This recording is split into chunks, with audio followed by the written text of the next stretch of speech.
What's going on, guys? My name's Theoatrix and welcome to my Gemstone Crab guide. In this video, I'll teach you how to get there, the requirements, as well as a gear progression guide for training at the crab.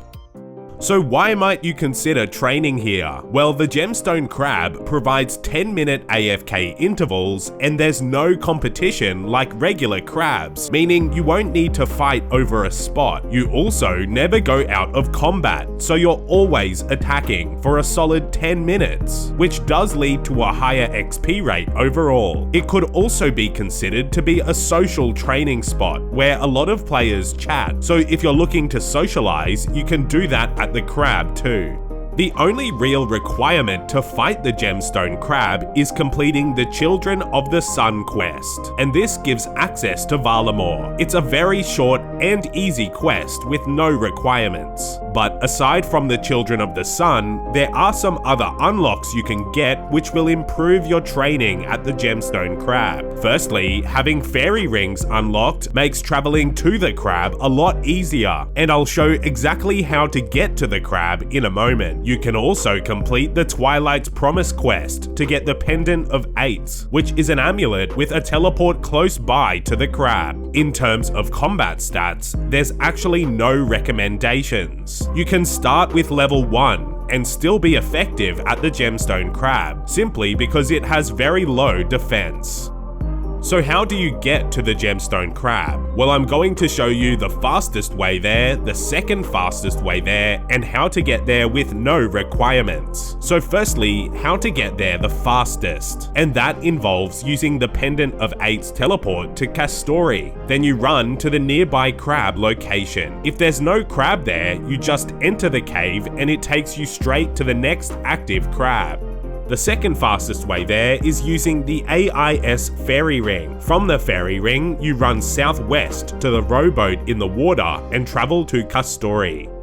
Another very quick way to get there is by using the Quetzal transportation, which requires the Twilight's Promise quest completed. The jungle landing site is built by default, so you don't actually need to build it yourself. And if you don't have any of those methods of transportation, the only way to get there is by taking the Quetzal from Varrock to Valamor, then running east, then north until you reach the Mountain Guide.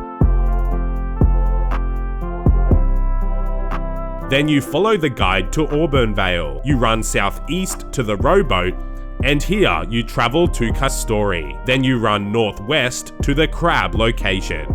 So this is how the crab's mechanics work. Every time the crab spawns, a 10-minute timer starts, which can be seen by its health bar. The health bar doesn't go down with damage, it goes down with time, and once it reaches 0, it burrows to a new location. So then you have to enter the nearby cave, and it will always take you to the next crab spot. So this basically means you can just click the crab once, fight for 10 minutes, enter the cave, click the crab again, and AFK for another 10 minutes. It is important to keep in mind that the crab gives reduced XP per damage hit, so you won't get as much XP per damage as you do in other areas. But since you're constantly attacking and you never go out of combat, the XP evens out. If you're interested, the total XP reduction is 12.5%. At the end of the fight, the Gemstone Crab sheds a piece of its shell when moving to the next spot. The 16 players who dealt the most damage can mine the shell for 3 random unnoted gems. There's also a rare chance to get Dragon Stones here, which could be great for an early game Iron Man, but not entirely worth the effort for main accounts. Now I'm going to cover the best gear to use for melee, ranged, then magic. So for melee, you should focus on your strength bonus and prioritizing high strength equipment. An amulet of strength is a great starting point, giving the same strength as an amulet of torture. Void is a good option here, although your biggest strength bonuses are going to come from Bandos, Oathplate, or Torva armor. I would not recommend using Blood Moon armor at the crab because it degrades, and it ends up being extremely expensive. In terms of weaponry, you should use the best scimitar you can until level 50, then Granite, Dragon, Abyssal, then the Rapier. The Rapier and even the Whip is better better than the Fang here, simply because the Crab has such a low defense. And before I show the ranged gear and weaponry, if you'd like to upgrade your gaming setup, consider getting the new Gemstone Crab mousepad from my merch store. It features 3 of the Moon's armor sets, and the artwork was drawn by the talented artist RuneCrafted. So check out theoatrix.shop or click the link in the description to browse the store today.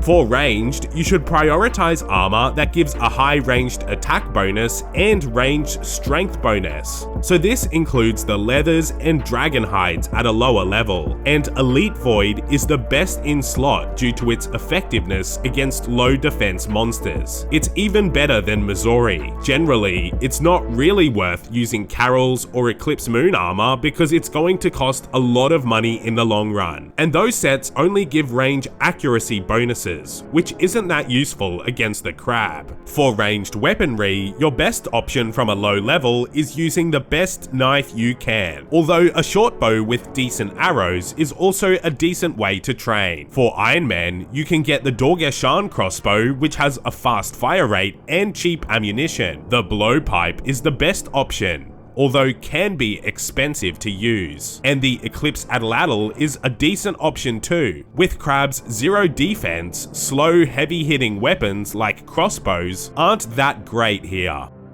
Now for magic, you need to prioritize your magic strength bonus mainly, but a high magic attack bonus can help too. There's a range of spells you can use at the Crab, and generally it's best to cast spells from the standard spellbook, and to avoid using powered staves like tridents since they cost a lot more money. Air spells are generally the cheapest since they require less runes, and with the changes to magic, the damage of the elemental spells scales with your magic level now, so air and fire spells can deal the same amount of damage. The cheapest way to start is to get a Staff of Air and some Mind Runes, and you can work your way up with Air Bolt, Air Blast, and so on. But if you have the money, you can get a Smoke Battle Staff, which gives unlimited air and fire runes, and it also gives a 10% damage boost for more XP per hour. Or better yet, the Harmonized Staff is the best option, changing your spells to 4 ticks instead of 3 ticks, so it speeds up your casting. So this is a boost to your XP per hour, although the staff is currently over 160 mil. In terms of magic armor, you can start with Wizard Robes, then Mystic, then Elder Chaos, and those provide some magic strength bonus. Then there's Dagon High through to Ancestral, which is the best in slot.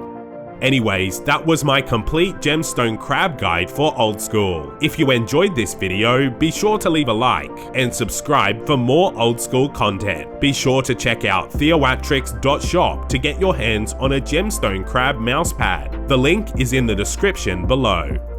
Thanks for watching.